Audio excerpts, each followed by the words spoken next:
যে মানুষটাকে আজ তুমি খুব বাজেভাবে ঠকালে, সেই মানুষটা তোমাকে অভিশাপ দিক বা না দিক, তুমিও একদিন খুব বাজেভাবে ঠকে যাবে। হয়তো অন্য কারো কাছে, নয়তো অন্য কোনোভাবে, তবে ঠকে তুমি অবশ্যই যাবে। কারণ বাস্তবতা হচ্ছে, তার থেকে তোমার মুক্তি মিললেও তার আত্মার হায় থেকে তুমি কখনোই মুক্তি পাবে না।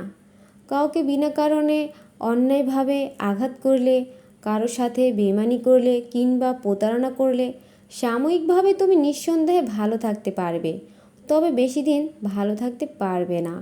জীবনের শেষ দিন অবধি তো কখনোই নয়। আর ওপারের কথাটা তো নাই বললাম।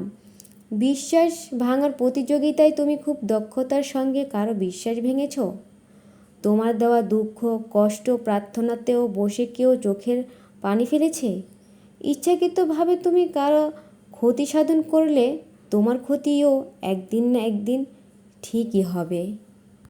অন্যের দুর্বলতা, সরলতা কিংবা ভালোবাসার সুযোগ নিয়ে তুমি যা যা অন্যায় করবে, গোলাকার এই পৃথিবীতে ঘুরে ফিরে তা সবটাই ফিরে পাবে, শুধুমাত্র সময়ের অপেক্ষায়। প্রকৃতি কখনোই কোনো কিছু ভোলে না।